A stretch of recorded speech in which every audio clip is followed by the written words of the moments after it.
Well, it should be something that guys are used to as far as the season is concerned. Flipping the switch, going to the next page. It's a little bit more difficult to do when it's a playoff setting, when everything's focused and laser-like focus on what's going on. But you have to. You know, we've made some adjustments in practice. I'm sure they did. What we have to worry about is executing those adjustments that we've made in the next game. That's something that each team in the playoff has to do. But we got to come out with supreme confidence, as they did coming here, to play against them in Washington. How important is that demeanor? Patrick was talking about it. I mean, look, we can all see or get a sense of what some Washington players are saying on the court, and Patrick was like, listen, that's just basketball. Right. Your demeanor is important. Right. Particularly to Kyle, and he looks like he's taking kind of personally, I mean, some of the, just frustrations he's had. How important is it for him to have that kind of confidence? It's important that everybody has a swag. I mean, I don't mind guys talking stuff.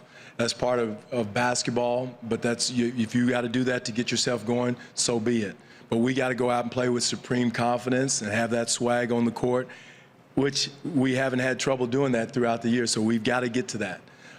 Yeah, they hit us, they punched us, but we're not out. It's 2 games.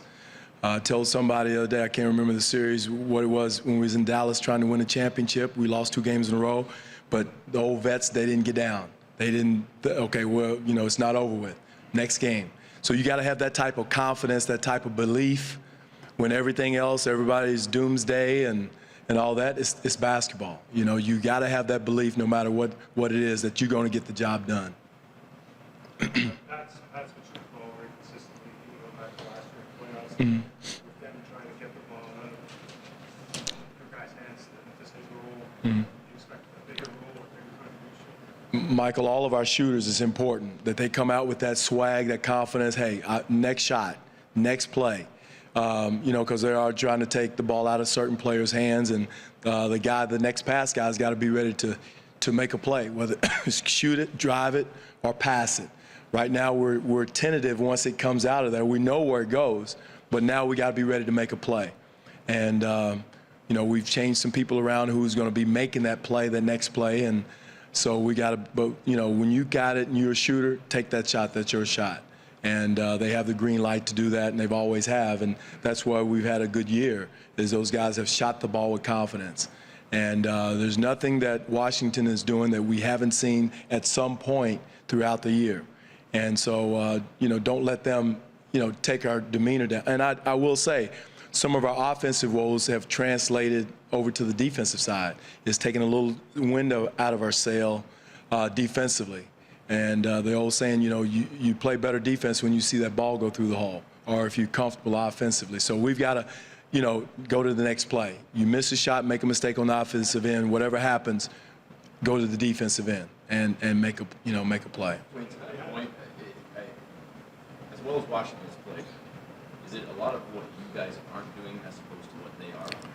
A little bit of both, Eric. I mean, they've played an excellent defensive game. The last game, they made shots. Guys made shots that normally don't. The statistics tell you they don't make shots, and those are the plays that break you back. But again, they're playing good basketball. I thought the first game we played elite defense. They played elite defense, and they shot better than we did in game 2. That was the difference.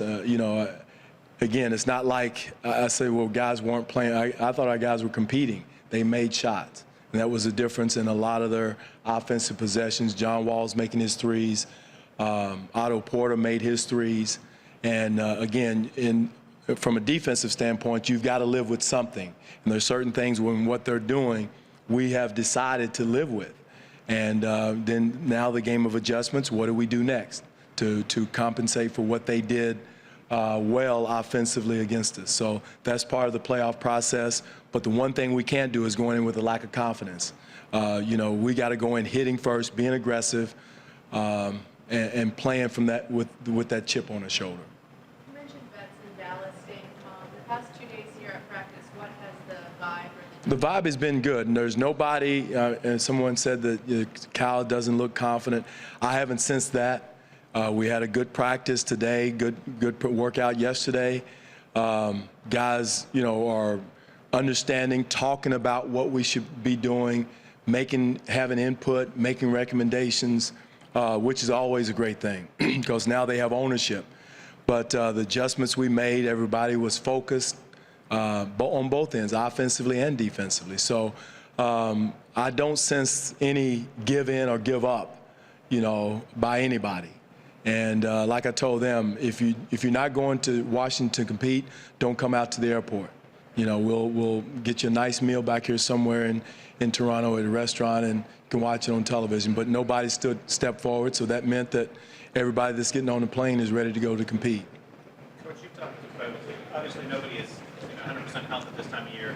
You talked after Tuesday's game that Kyle is struggling to get back in the rhythm after having time off. But to what extent do you think his play has been hampered by the fact that he's just not healthy, period?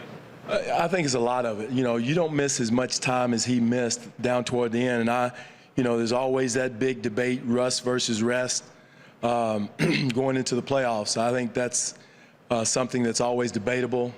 For me personally, I would much rather for guys to play. That was my recommendation to the medical staff. But again, if guys hurt, in the case of Kyle with his back, he couldn't play. So, and DeMar was sore with his groin in the Boston game. He couldn't play. Now, do you risk going ahead and pushing that and playing and missing for the playoffs? So that's the debate you have with the medical staff and medical personnel going into the playoffs if guys are not healthy. So getting that turned around, getting back healthy is always a fine line when you're getting ready to go into playoffs. And that's why so many guys, take a step back before you go in. So for me, we got to get Kyle back to the level he was. Now we got a short time, 2 games to get it done. And but again, if anybody can do it, I believe Kyle can do it. What kind of level do you think he's at health-wise right now? Well, like you said, there's nobody 100% who's still playing right now. There's something on your body that hurts or that is hurting. So you'd have to ask him what percentage that is. I don't want to put a number on it. But for me, if you're in a uniform, you're ready to go.